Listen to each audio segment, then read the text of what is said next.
محترم جناب نثار صاحب اور میرے قابل قدر احترام اور انتہائی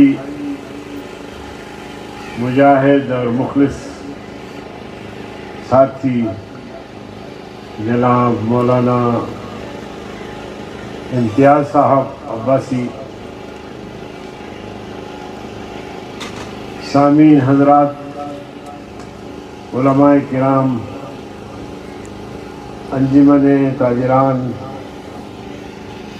کے دوستوں، السلام علیکم ورحمۃ اللہ وبرکاتہ۔ آج ہم سب یہاں مولانا عبدالحی صاحب رحمہ اللہ جو اب ہم میں نہیں رہے، ان کی دینی ملی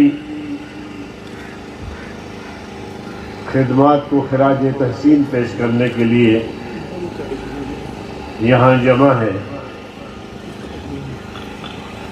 اور اس ضمن میں تاجر برادری اور آپ سب کا شکریہ ادا کرتا ہوں۔ پتہ نہیں یہ بات مجھے کہنی چاہیے یا نہیں کہ آپ نے بھی اپنے دکان بند کر کے اس پروگرام کو کامیاب بنانے کی کوشش میں شرکت کی۔ ظاہر ہے کہ مجھ سے زیادہ آپ ہی نے مولانا عبدالحی صاحب کو قریب سے دیکھا ہے۔ اگر ان کی یاد کے لیے ایک دن آپ نے دکان بند کر دی ہے تو میں سمجھتا ہوں کہ کوئی نقصان کی بات نہیں ہے، بلکہ اس مرد درویش اور اس درویش شخص انسان کو خراج تحسین پیش کرنے کے لیے آپ نے بھی اس تقریب میں شرکت کی۔ عزیزان گرامی، جیسے کہ پیغمبر کریم صلی اللہ علیہ وسلم نے فرمایا ہے، العلماء ورثۃ الانبیاء، علماء انبیاء کے وارث ہیں۔ ایسا لگتا ہے جیسے، میں یہ نہیں کہہ سکتا علماء کرام سے معذرت، کہ جیسے کسی سوال کے جواب میں حضور صلی اللہ علیہ وسلم نے یہ کوئی ارشاد فرمایا ہو، اور سوال میں اپنی طرف سے بنا کے پیش کرنا چاہتا ہوں، اللہ معاف فرمائے کبھی بیشی، کہ گویا سوال یہ ہوا کہ یا رسول اللہ، آپ کے جانے کے بعد اس دین کا کیا ہوگا، اسلام کا کیا ہوگا؟ آپ کا دین تو قیامت کے آخر تک قائم رہنا ہے، تو اس کو قائم رکھنے والے، اس پر چلنے والے، اس کو چلانے والے کیا بنے گا اس کا؟ تو فرمایا العلماء ورثۃ الانبیاء، میرے امت کے علماء یہ انبیاء کے وارث ہیں تو میرے بھی وارث ہیں۔ اور پھر آپ نے دیکھا کہ امت میں سب سے بڑے عالم، پیغمبر کریم صلی اللہ علیہ وسلم کی قربت حاصل کرنے والی شخصیت سیدنا ابوبکر صدیق رضی اللہ تعالی عنہ، پیغمبر صلی اللہ علیہ وسلم کی دنیا سے تشریف لے جانے کے بعد مسند پر بیٹھے، خلافت پر بیٹھے، اور وہیں سے یہ سلسلہ چلا، آج تک چل رہا ہے اور انشاءاللہ قیامت تک چلے گا۔ یہ سلسلہ ختم نہیں ہوگا، اور خدا نہ خواستہ اگر یہ سلسلہ کہیں بریک ہو گیا، ختم ہو گیا، تو پھر یہ دنیا نہیں رہے گی۔ جب دنیا میں کوئی اللہ کا نام لینے والا نہیں ہوگا تو پھر دنیا نہیں رہے گی۔ تو اس لیے فرمایا العلماء ورثۃ الانبیاء، انبیاء کے وارث علماء ہوں گے، اور میرے امت کے علماء میرے وارث ہوں گے۔ آپ اگر برصغیر کی تاریخ کا مطالعہ کریں، حضرت شاہ ولی اللہ رحمہ اللہ سے شاہ عبدالعزیز، مولانا محمد قاسم نانوتوی، مولانا رشید احمد گنگوہی،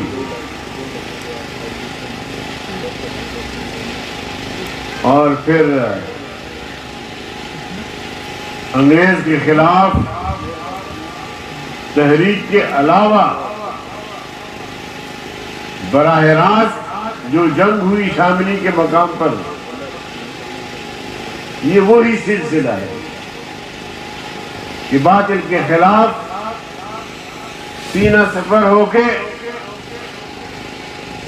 علماء کرام نے جنگ لڑی۔ ابھی میرے بھائی بتا رہے تھے، غالباً صغیر احمد صاحب، کہ سردار عبدالقیوم صاحب اور ان کے ساتھ علماء کرام، یہ جہاد کا جذبہ، حب الوطنی اور باطل سے جہاد اور باطل سے ٹکر لینا، یہ تو امت کو علماء کرام نے ہی سکھایا اور اس پر آمادہ کیا کہ اپنے وطن کو بغیر جہاد کے حاصل نہیں کیا جا سکتا۔ اور اس وقت کے حکمران اگر جنگ نہ روکتے تو شاید آپ سری نگر بھی فتح کر چکے ہیں۔ تو عرض کرنے کا مقصد یہ ہے کہ علماء کرام آج بھی وہی محنت اور وارث انبیاء بن کر وہی محنت کر رہے ہیں جو اس سے قبل علماء نے کی، صحابہ کرام نے کی، پیغمبر صلی اللہ علیہ وسلم کے دور میں۔ تو یقیناً مولانا عبدالحی صاحب رحمہ اللہ کی وفات سے علمی حلقوں میں، دینی حلقوں میں، تدریسی حلقوں میں ایک خلا ضرور پیدا ہوا۔ مجھے توقع ہے کہ یہاں کی جماعت، ان کی اولاد اس خلا کو پر کرنے کے لیے شب و روز محنت کریں گے، اور ان کی تحریک کو، ان کی مشن کو جمعیت علماء اسلام کے ساتھ وابستگی دیوانگی کی حد تک رہی۔ کئی ملاقاتیں، کئی دفعہ مجھے انہوں نے بلایا، مدرسے میں بھی بلایا، یہاں جب وہ عہدیدار تھے ہم آتے رہے۔ میں جماعت کا کارکن ہوں، ہر جگہ پہنچنے کی کوشش کرتا ہوں، لیکن پھر بھی مجھ سے بہتر آپ جانتے ہیں کہ ان کی دینی ملی خدمات، انسانی خدمات، وہ سب آپ کے سامنے ہیں، اور آج ہم ان کو خراج تحسین کرتے ہیں۔ اور انہی علماء نے ہمیشہ باطل کے سامنے کھڑے ہو کر حق کی بات کی۔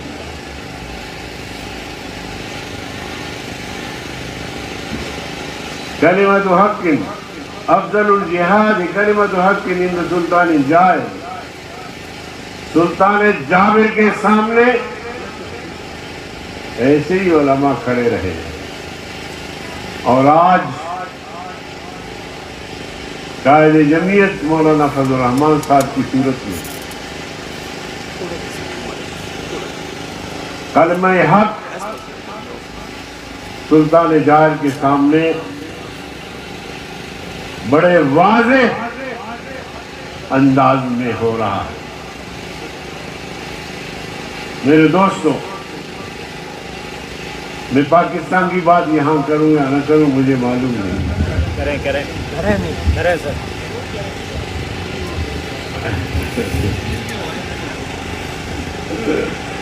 کشمیر میں ہے میرے محترم،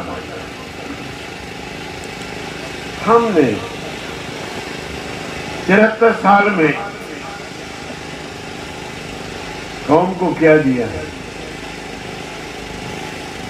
پاکستان کا مطلب کیا؟ آپ سے بھی نعرہ لگوانا چاہتا ہوں، لا الہ الا اللہ، لا الہ الا اللہ۔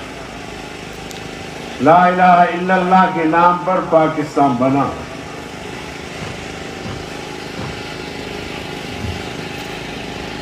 یہ نعرہ ایسا تھا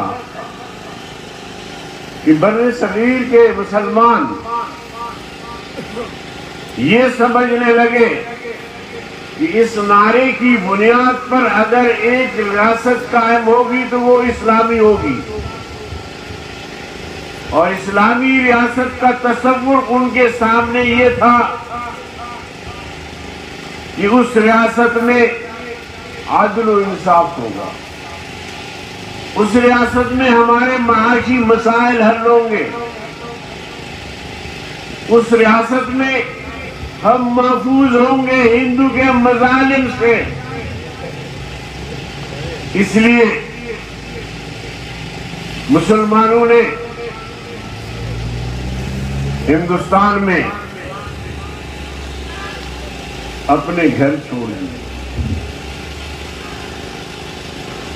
اپنے مساجد چھوڑ دیے، اپنی خانقاہیں چھوڑ دی، اپنے آباء و اجداد کے قبرستان چھوڑے، اپنے عزیز اور رشتہ دار چھوڑے۔ مقصد سامنے یہ تھا کہ جہاں ہم ہجرت کر کے جا رہے ہیں وہاں اسلام کا نظام عدل ہوگا، عدل فاروقی ہوگا، ہم امن اور عافیت سے وقت گزاریں گے۔ اگر ہم میں کوئی غریب ہوگا جو اپنے کمائی سے اپنے بچوں کی پیٹ نہیں پال سکے گا تو ریاست کے والی ان کے لیے وظائف مقرر کرے گا۔ اس تصور کے ساتھ لاکھوں جانوں کے نذرانے پیش کیے، عصمت دری جیسے سانحات اور واقعات کو برداشت کیا۔ ایک اسلامی ریاست کے قیام، 7 بیویاں اور ہجرت بھی کی۔ آج ان کو کیا ملا؟ میرے عزیز دوستو، جب کوئی لیڈر قوم سے جھوٹ بولتا ہے،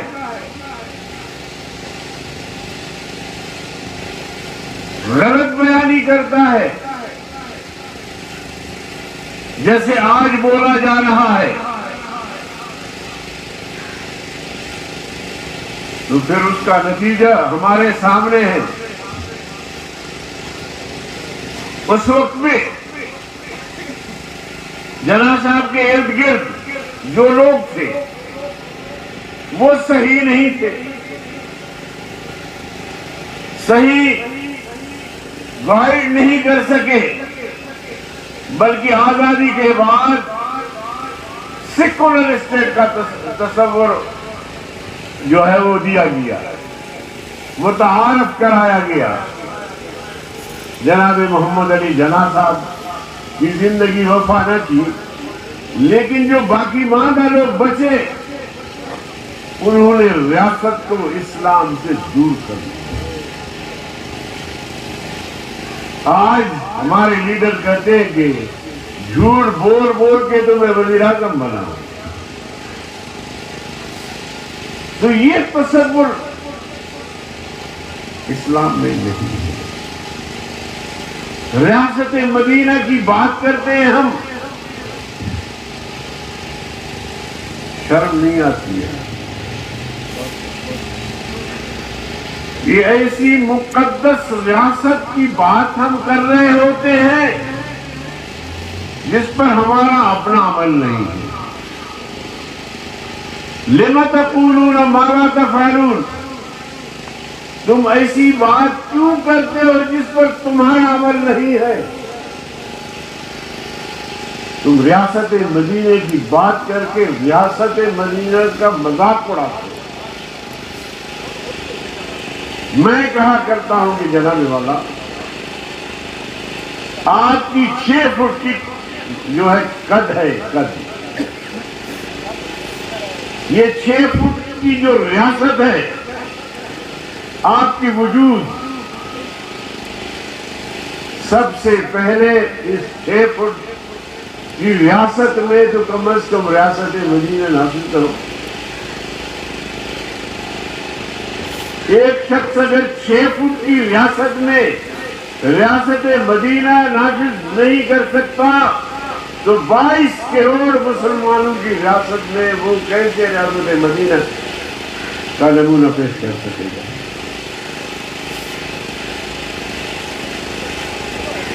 ریاست مدینہ میں جھوٹ بولنے والے کو تو سزا ملتی تھی۔ آپ نے قوم سے وعدہ کیا، نوجوانوں سے وعدہ کیا، انہیں گمراہ کیا کہ جب میں برسر اقتدار آؤں گا تو 1 کروڑ نوجوانوں کو ملازمت دوں گا۔ آپ نے غریبوں کو گمراہ کیا کہ میں برسر اقتدار آیا تو 50 لاکھ لوگوں کو گھر بنا کے چابیاں ان کے حوالے کروں۔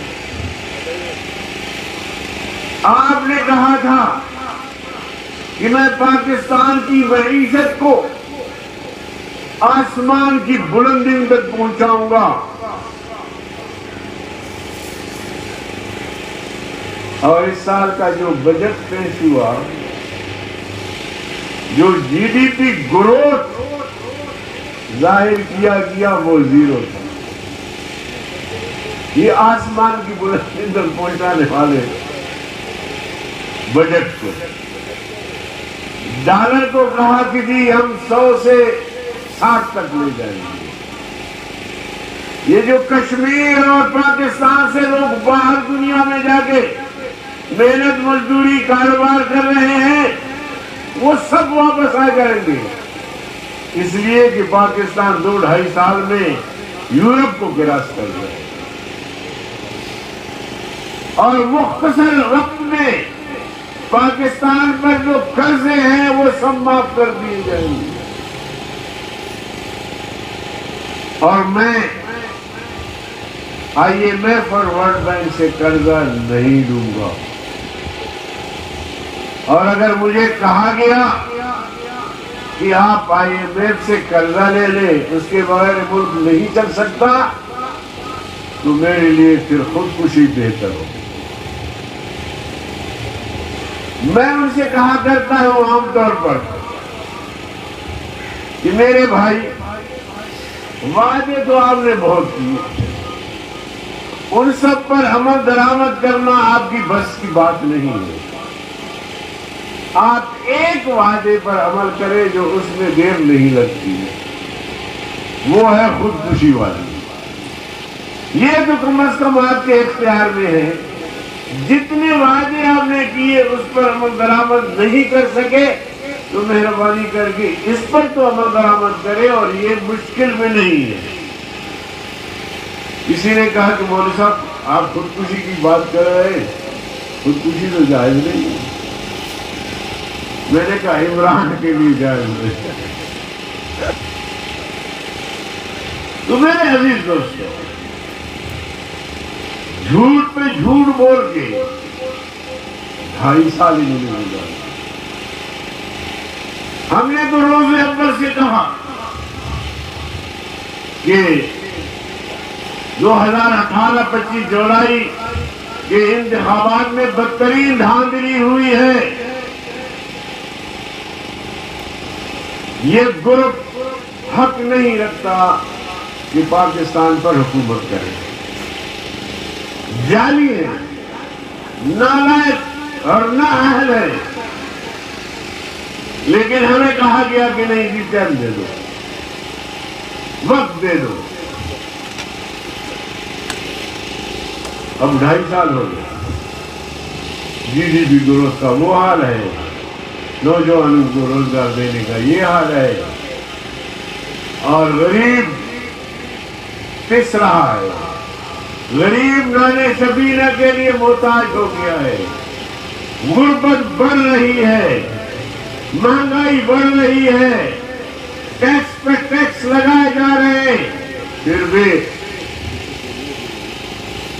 بجٹ نہیں بن پا رہا. اثاثے بیچ کے، قرضے لے کے بجٹ بناتے ہیں. کیا کوئی ملک، کوئی ریاست یہ ایڈھاکزم ہے اس طرح چل سکتا ہے؟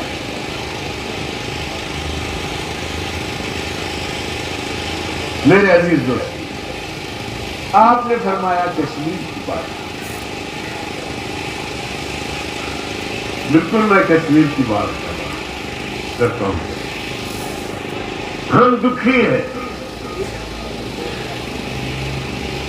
کیونکہ کشمیریوں سے نہ صرف ہمارا خونی رشتہ وابستہ ہے بلکہ ہمارا روحانی رشتہ ہے. روحانی رشتہ اسلام کا ہے، اور یہ رشتہ تمام رشتوں سے بالا تر ہے. سیدنا ابو بکر صدیق رضی اللہ تعالی عنہ کے بیٹے نے کہا، اس وقت مسلمان نہیں ہوا تھا، غالباً جنگ بدر میں آپ میرے سامنے سے گزر رہے تھے، اور میں اگر چاہتا کہ تمہیں قتل کروں تو قتل کر سکتا تھا، مگر خونی رشتہ، والد کا رشتہ سامنے آیا، میں نے تلوار کھینچ لی. سیدنا ابو بکر صدیق رضی اللہ تعالیٰ نے فرمایا، میں تمہیں دیکھتا تو قتل کر دیتا، اس لیے کہ جس رشتے سے میں وابستہ ہو گیا ہوں وہ روحانی رشتہ ہے جو خونی رشتے سے بڑھ گیا. ہم اپنے بھائیوں سے روحانی طور پر بھی وابستہ ہیں. ہم نے طویل جدوجہد کی، جو ایک آئینی راستہ ہے، اقوام متحدہ کا راستہ ہے، ہم اس میں شامل رہے، ہم ریاست کے موقف کے ساتھ رہے. لیکن جناب والا، جب یہ حکومت آئی، آج بھی میرے موبائل میں وہ بیان عمران خان کا موجود ہے کہ کشمیر کو 3 حصوں میں تقسیم کیا جائے، کہ مودی آئے گا تو کشمیر کا مسئلہ حل ہوگا. کیا یہی حل ہونا تھا کشمیر کا مسئلہ؟ اور پھر ہندوستان کے قبضے سے قبل عمران، آرمی چیف، یہ سب جا کے ٹرمپ سے ملے، اور حکومت والے یہاں بغلیں بجا رہے تھے، خوشی منا رہے تھے کہ ٹرمپ سے بھی ملاقات ہوئی اور اس کی بیوی سے بھی عمران نے ہاتھ ملایا. بڑی شفقت اور مہربانی. اور اگر آپ حضرات کو یاد ہو تو اس وقت ٹرمپ نے بیان دیا کہ میں ثالثی کرنا چاہتا ہوں، اور پھر آپ نے دیکھا کہ ٹرمپ نے ثالثی کس طرح کی. اسی ملاقات میں اسی وقت ہم نے تبصرہ کیا کہ یہ کشمیر بیچ کے آ رہے ہیں، اس وقت تک انڈیا کا قبضہ نہیں ہوا.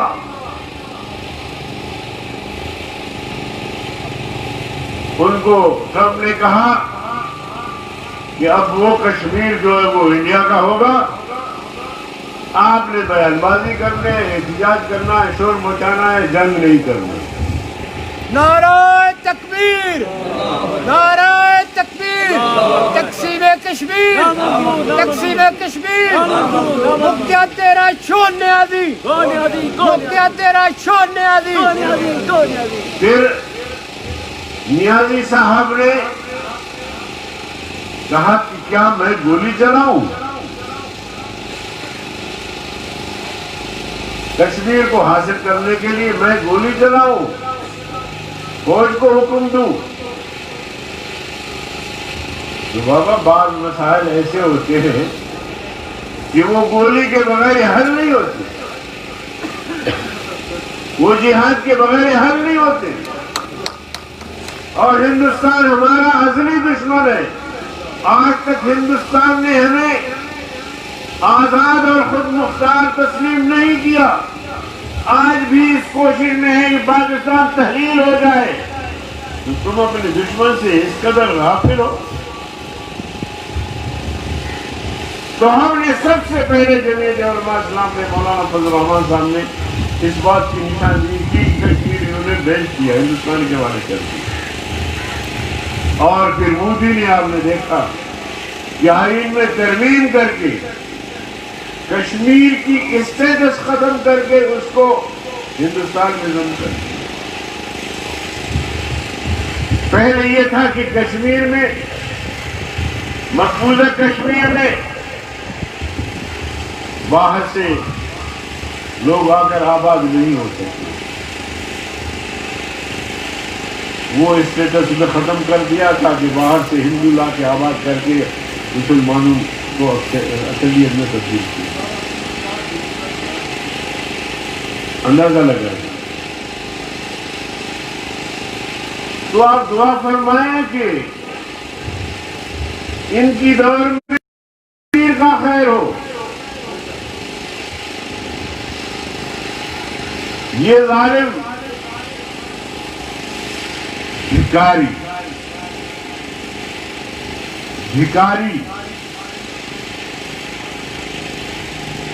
بیامر بھاشا سے منا رہے. انہوں نے سمجھا کہ شاید خانم ہاسپٹل کی طرح وہ اور دور تھا اور یہ اور دور ہے جب آپ کی اپنی حکومت ہے.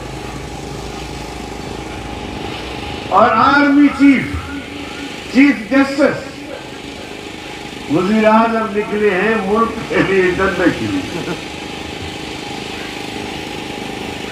ملک چندے سے چلتے